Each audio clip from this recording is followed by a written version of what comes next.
Hello, podcast community. Welcome back. Hi, this is Michelle, and I'm very excited to say that I have a special guest for you today. His name is Christopher Howard, and we get to interview him and just pick his brain on his wealth of experience and his years of success.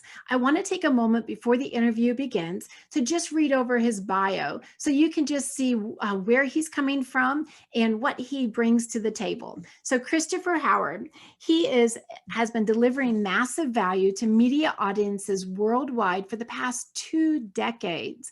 His interviews are hailed by hosts in TV and radio as being some of the best shows ever done, featured on NBC, Fox, ABC, CBS, PBS, and more. Christopher Howard is known as the architect of dreams. Christopher Howard has been blessed to help transform lives of millions of people around the planet. He's a global phenomenon. Chris is one of the most prominent figures in personal development and lifestyle turnaround. He helps people to create performance breakthrough results in physically, emotionally, spiritually, and financially.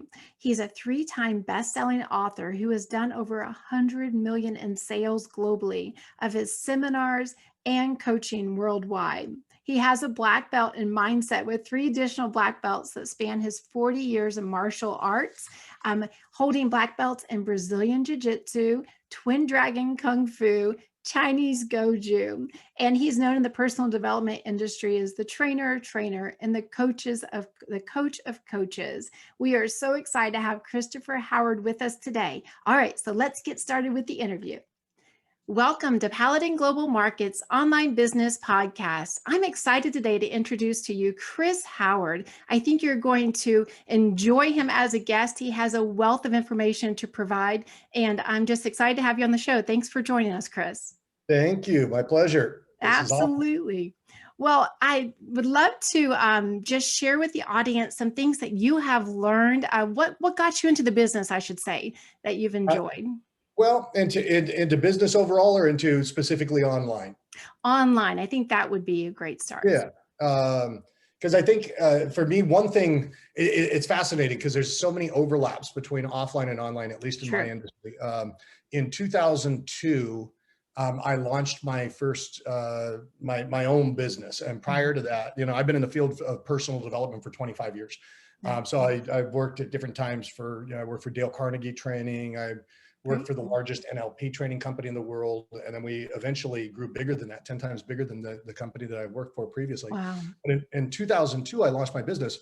And I've been in the offline seminar business. But the fascinating thing about that is that, filling offline seminars was always done online. True. So, that makes sense. That's how we did it.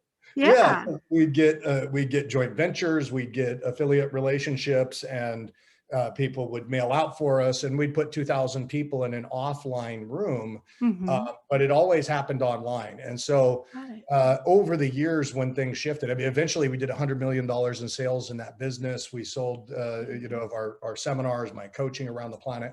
But then as times began to shift, people came more online, be it pandemic or whatever. All of those methodologies remained virtually identical. And the delivery is a little bit different. True. In terms of, you and I can broadcast here or live stream or whatever we want to call it, in everybody's living room on the planet. But so the delivery of things is a little bit different. But in terms of the methodology, the sales funnels, the lead flow, from first touch with the consumer all the way through to a purchase point, all of that stuff, this type of stuff is exactly the same for me and always has been. That's awesome. You're right. Things do change, especially in business. It's a continual ebb and flow, and you do have to adjust to the different things going on. What would you say is your most favorite form of reaching your ideal customer, your client, in today's market? And I go back to, there's underlying principles. There's this is the kind of the interesting thing. I had a buddy of mine, his name's Eric Lochtefeld, and he built a company called University of Dreams, teaching college students everything they never learned for real world success. Oh my gosh, yeah. Yeah, he built that business up. He sold it, cashed out for like 3 million, turned it into 50 million in real estate in the Silicon Valley. And he got out of kind of the personal professional development field. Mhm. He went into some entertainment, started doing some other things. He decided to come back and he said, Chris, what do we do in today's market to build these Right. things? I said, Eric, it's no different from Yeah. everything you've always done. I love You, that. you know, it's like another friend of mine, a guy named Brendan Burchard, if you know Brendan, Oh, yeah. I gave him his first opportunity to speak on a multi-speaker stage back in the Oh, day. that's So I was, exciting. yeah, I was running an event. It was his first speaking opportunity, but he's done a lot since then. Mhm. And I remember going to him at one point, and he was one of his models was called a launch model, where you'd go and you'd watch a series of videos, you'd wind up making a purchase of his program Sure. after watching these videos. And I said, well, Brendan, what's so different about this? And he's like, don't look at what's different, look at what's the same. He said, this is the same as you've always been doing. A launch model is just a long form sales letter, the same Mhm. kind of sales letter that we saw in the old magazines where they had the guy kicking the sand, the Charles Atlas one, the guy kicks the sand Yes. in the Yep. wimp's face and the wimp goes and gets the Charles Atlas. He's like, Right. it's just a long form sales letter Mhm. turned horizontally instead of vertically, and you deliver it in bits and pieces. Nice. Yeah. And so I look at, for me, it's like marketing and getting your message out there and selling your products and services. The methodology is exactly the same. The Mm. forums, the places you go into to do that, that may change. Right. But like, I mean, today we have Clubhouse as an app. Oh, yeah, I And love that. are you on there yet? Yes, I am. I've been asked to co-moderate a room on Friday mornings, and I'm loving it. It's Oh, great. How that's about great. you? Yeah, I'm on there. Yeah, we'll have to connect. We'll have to connect. Yes, definitely. But I mean, so here's this new forum. It's basically a place where you got a bunch of little soapboxes sitting in cyberspace that you can Yeah. stand on and preach your message to Right. the world. But that methodology, from a marketing perspective, if you look at it from a epistemological perspective, which means Mhm. thinking about thinking, or the Yeah. philosophical perspective, it's exactly the same. You give Mhm. people a low barrier to entry, easy taste of what you do. They hear your message, they see your message, they touch your message in some way, and then there's progressive purchase points all the way through to a larger purchase, or your most expensive purchases and most valued purchases, I right? You're love delivering that. the most, yeah, Yeah. value It's to a the consumer. pathway. It's just a I love I have ClickFunnels, and I've done many things with Russell Brunson with the one, not personally, but with his products and the one phone way challenge and all that. Right. And I like the way the ladder of the value ladder, where you're Yeah. right. You just kind of like take the customer on the journey with them and continue to build it up. 100%. And what Russell talks about is the value ladder. I mean, that's been present way before Russell too, in Yeah. terms of, we would think of it as being vertical product integration. Vertical product integration, somebody has the first taste, second taste, Hmm. third taste. What Richard Right. Branson did with the Virgin companies when he first launched, he had Student Magazine, Hmm. and then that wasn't making much money. So he launched a little mail order record business through the magazine called Virgin Records, which did a little better. Yeah. But the one led to the other. The Hmm. magazine was the low barrier to entry taste. The record sale was the larger taste. Then at a larger level, he ended up doing recording studios and more, but it's still vertical product integration all the Sure. way through. And Right. so that the conceptual framework of business remains the same. Then how do you get your from a vertical product integration perspective, once you have your model in place, Right. how do you cast a wide net? Because I always say there's two things that are at play. How wide do you cast the net, and how Sure. deep is your funnel or your path? Hmm. And is that funnel or path optimized at purchase points or price Yeah. points? So as long as you're able to cast a wide, like you look at an Oprah Winfrey, who was able to cast a really wide net with the Oprah Winfrey show, Hmm. very low barrier to entry, broadcast into every room on the planet, for Right. in terms of her television show. That's an easy taste. And then she can have her deeper product lines, whether it's a magazine or all these other things. And so whether we think of it as a value ladder, we think of it as vertical product integration, we think of Hmm. it, that's the business structure.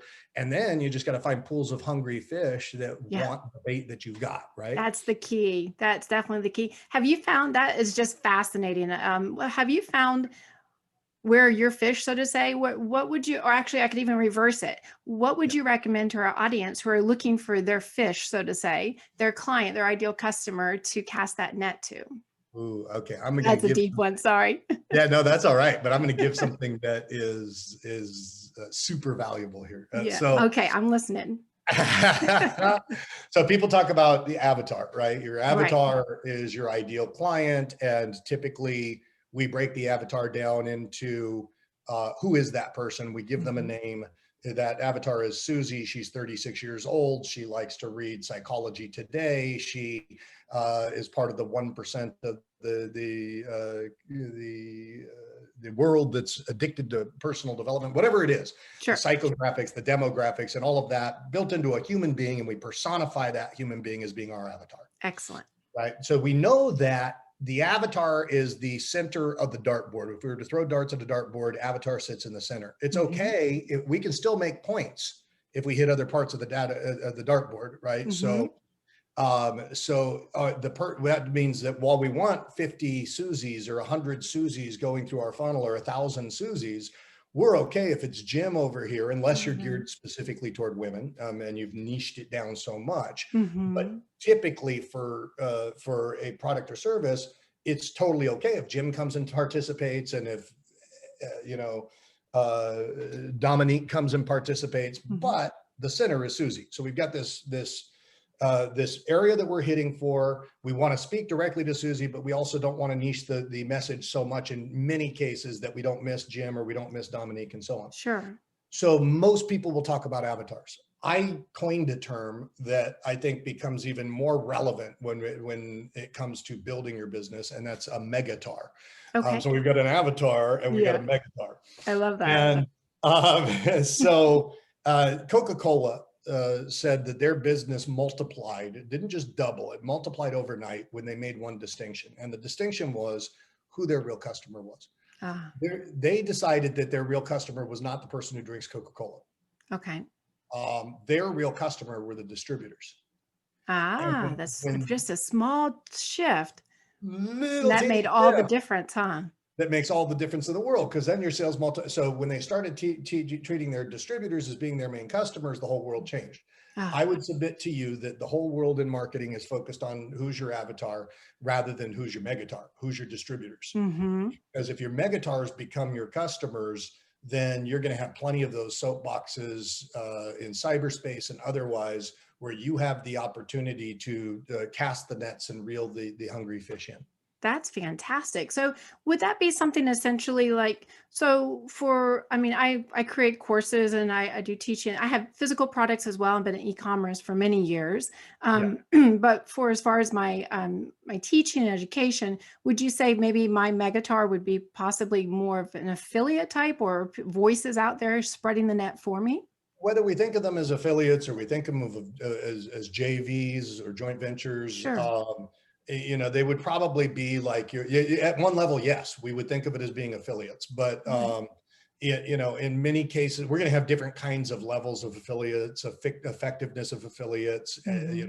the level of capability, skill sets, and things like that. Sure. Um, for me, your distributors are the people that know how to do it, know how to get it out on a major scale, and Right. are able to amplify your brand in the way that it needs to be amplified. So, for example, a friend of mine, her name's Lisa Garr. She's been a dear friend since I started in business 25 years.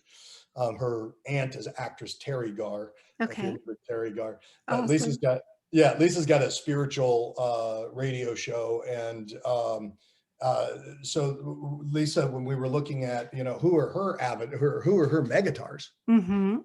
the moment she aligned herself with Hay House, now Okay. all of a sudden she's got an amplification system that can bring Nice. her out to crowds that don't just double your sales. I mean, if you're out Hmm. there trying and you're figuring out, you're sending out, putting posts on your social media, that's okay. Right. Right? But the moment she aligns with them, it's a game It changer. just goes, that makes perfect sense. It's a game changer. And Yeah. then the moment that Tony Robbins aligned with Guthrie Rinker, the Hmm. infomercial company, that was a Right. game changer. Right. That put him on the map in the way that most people will never, ever dream of hitting in the field Sure. of personal development. Sure. Um, so I would say it goes beyond affiliates. We could think of it as being joint ventures, or we could think of it as distribution networks. Hmm. What's a film? You make a movie, and what's that film without the distributor? Right. Nothing. Right. And you have some experience in filmmaking, right? Oh gosh, I don't know. I do, I'm acting a little bit on the side and stuff. I'm having fun with that. So I've been enjoying that. I've got my little demo reel is far from perfect, but Oh, I have clients that have done filmmaking. that's fun. That's fun though. Yeah, I've got one of my clients is a guy, and he's one of my personal coaching clients. Hmm. But he's a prolific movie producer. He did, I don't know if you ever saw the movie Priscilla, Queen of the Desert in Australia. No, I haven't. Was it It's good? it's a it's a quirky indie film, but it's taken on cult status in Australia Ah, and around the world. But he makes a lot of movies like that in Australia. So I've worked with a lot of different people in the industry, both overseas and in the States. But haven't made any movies yet. But not maybe. yet. Oh, that's cool though.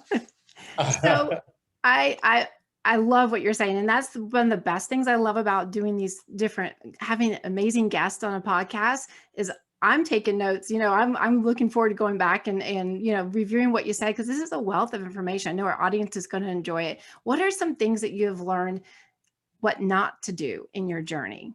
Oh, geez. Um, right? Dun dun I, dun. yeah, no, I can tell you, I've made plenty of mistakes on my journey. Oh, haven't we all?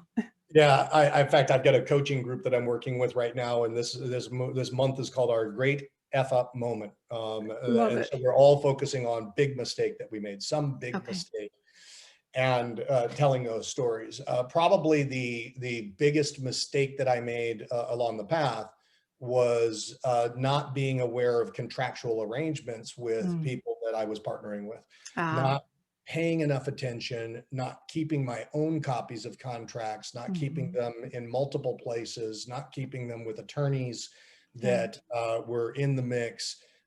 So in doing so, there were places on my journey that I abdicated my responsibility. A couple of key places Right. where I lost everything. So I told you I built up to 100 million Yeah. in sales, and then lost that entire company because I failed to take a contract with somebody that I trusted, like a family member. Mhm. I failed to take a copy of a contract in the early days, and then I failed to notice when that contract was being replaced. I didn't know what I was signing. I was signing something that I thought was for something else. Oh, I didn't gotcha. have the due diligence, and all those contracts were replaced, and there was a false history of false Mm. contractual history that was put in place that made it look like I sold the company to them. So Oh, I wound up losing everything oh, I'm due sorry. to my lack of diligence, Mhm. the abdication of my fiscal responsibility as it went toward paying attention to those contracts. Those details. Um, yeah, and having lawyers that really, all's fine and well if you're not making money. When you Yeah. start making money and you've got partners and stuff, and you've got people, then the people's true colors can come out. Yeah. People's motivations begin to clash. Or when you're making a big splash in the world, because they say everybody loves you when you're not competition. Once you become competition, Hello. there's a problem. Yeah. Yeah. Yeah. And so if you and that would be another big mistake that I made along my journey, was failing to or underestimating the Mhm. response of competition when I really became a threat in the marketplace. Gotcha. That's wisdom to know Yeah, to so learn that on the hindsight. yeah, and if you don't learn that, then you're doomed to repeat the same problem over and Yeah. over again, or you're doomed to isolate. Because I always say that human beings will tend to isolate in direct relationship to the universe proving itself to be hostile to them. Mm. So if we go out and we have a bad experience in business or a bad experience in life, we'll either continue to repeat that same bad experience if we don't get Mhm. the lessons, or we'll isolate and go, I don't want to do Right. this anymore. I don't know who I can trust. And we play a Yeah. small Yeah. game. But when we can get the lessons, then it frees us from the prison of our own mind, because we recognize that it frees us from what's been called the tyranny of second causes. So it Ah. frees us from the notion that it was somebody else's fault, that it was somebody Mhm. that we can't trust the world. No, what we can do is we can improve our behavior so we don't create those situations. That empowers us to move forward. That's fantastic. That's such a wealth of wisdom right there because you're right. When you start growing and not only are you experiencing as an different levels of success, but you also are attracting as well competition or haters, or, I've seen on my YouTube channel, you start getting bigger and you start getting trolls, as they say, or bots and different, just like, come on, can't we all play Right. nice people, But And the world's a different world. We do have bots. We do have things that will yeah. attack. We have things that, unfortunately, there are, I think it's a small percentage of people that fit into the category of being antisocial who will go Mhm. out there and rather than look to build and focus on building, they'll look to tear down other Yeah. people to build themselves up. Yeah. And it happens. And there's different value systems out there playing the game that we're playing. And while you may not look to take somebody's legs out with a baseball bat, somebody else may, and that's the way that they play the game. And we have to have an Yeah. awareness of that. And then how do we deal with that? Mhm. How do we insulate ourselves from that without isolating? Yeah. How do we make sure that we're able to deal with things in the most powerful way possible? And some of that stuff can come from somebody else's experience where Mhm. you learn from that, and which I recommend as much as possible because it Yeah. saves you the pain of the lesson. But Yeah. then also some of it is going to come by just experiencing it yourself. And the key there is to really extract the right lessons so that you can move forward most powerfully and become who you were meant to be. I always say that obstacles are those things that turn us into the person who can eventually make our I dreams love come it. true. It's like I every love it. hero's journey that you hear about. The Yeah. hero doesn't become the hero without the biggest challenges. Right. Absolutely. Well, my experience when I was at home as a new mom on maternity leave with my sweet little girl, that's what started my journey into online business. That's when I was like, I have got to replace I love business, always have. I've run dental offices, and I was like, oh, I'm going back after maternity leave. Well, that little baby smitten me. I looked at her, I'm like, oh my gosh, I can't go back. I have got to replace my income. So I started my eBay business. I was able to replace my income in like 3 weeks and resign and stay home with her, which was just a wonderful decision. But out of that struggle, after about a year or two of doing that, I started realizing, I'm like, where can I scale? I can't scale this. How can I scale this and be more profitable with my time and still enjoy my time with her? And that's where my back was against the wall. And that's where I discovered consignment selling, which tripled my profits, because now the inventory was coming to me. I'm reselling it for others. I don't have to put my money up front for it. And so it's through those struggles that I learned. And that's why I love teaching people to do, kind of fast track it in the same Yeah. journey. Those Yeah. blessings in disguise, as the obstacles into opportunities. And you're not the only one. You hear No, time and time again about the people that have risen to the highest levels of what we perceive to be success sure. are people that they got hit by something massive, turned around and turned it into something better. I love that. I love that. That's so important, because I think as human nature, whenever we get hurt or we have something happen, like with you with the contracts and things like that, human nature is to kind of pull back sometimes and just shy away and maybe not let our light shine so bright, so to say, later, because we're kind of wounded after Mm. that. What would you say? How were you able to bounce back, or did you bounce, or did it take a while to come back from that? It took a long time. It Did took, it? unfortunately, and being in the field of personal development, that's, it's kind of strange to say, because Hmm. one would think, oh, Chris, you have the tools, but when we're stuck in a problem, always sees the problem, and because you can't read the label from the inside of the jar. And Yeah. so I was in a place where I stayed stuck for basically 7 years, wanting Hmm. vengeance, being Yeah, angry, sure. lashing out at the world, lashing out in places, because trying to figure it out, make sense of it. How did this Yeah. happen? And it was only when I took radical responsibility for how I showed up, not what anybody else did, and how I failed to show up, and how I could show up in the future, that I set Hmm. myself free from that. And That's huge. yeah, and so when we set our when we that's where we claim our greatest power in life, is when we claim greatest responsibility for what it is that we're creating. Yeah. And yeah, and did I bounce back? Yes, I bounced back, but Hmm. the downward trajectory was a lot longer than one would have expected Yeah. before I was able to do that. Yeah. And that's okay. It's the most important thing is that you came back from that, Yeah. and you've grown your business stronger. Can you share with our audience what you do today to continue to help people, and how you've grown your business from there? Yeah. So well, right now, with the pivot that everybody did to online, Mhm. You've got, I'm delivering all of my live seminars that I've traditionally delivered in an online format. Mhm. I've also built um, a wealth of educational content in that kind of sits in cyberspace that people Mhm. can go through. So I've trained over the years. I help people to create performance breakthroughs physically, emotionally, spiritually, financially, and I've trained many $1 million plus speakers, trainers, authors, coaches, consultants over the years, many, many, many. Mhm. Uh, and so I've got a lot of different types of programs that help people on this front. I've got one program that we're doing called the Wealth Propulsion Challenge. And I'll run different types of challenges or different types of free events Mhm. for people. And this one is specifically geared toward helping you to break through your barriers and gain massive propulsion forward from a wealth consciousness perspective, beginning to Mhm. attract greater levels of abundance, making a business work or launching a business or a dream, bringing in more of what you want and less of what you don't want. Yeah. People can go to wealthpropulsion.com to find out more about that. And that's free. We've got one that's coming up, but when you go to wealthpropulsion.com, that we always have the next free something that's on there. So if you miss this one, you can Awesome. go to the next one. Yeah, but grab that. I also have another free resource for people, which is called Speak and Grow Rich Mhm. 365. Got it. Um, yeah, and when you go to Speak and Grow Rich 365, that's a 365-day program. It's free once again too. And so you get daily emails that help you to amplify your message, Okay. build yourself as a speaker, learn both speaking skills and learn the business side of amplifying a message and getting it out there on a larger level. And that's at Speak That's and Grow Rich. huge.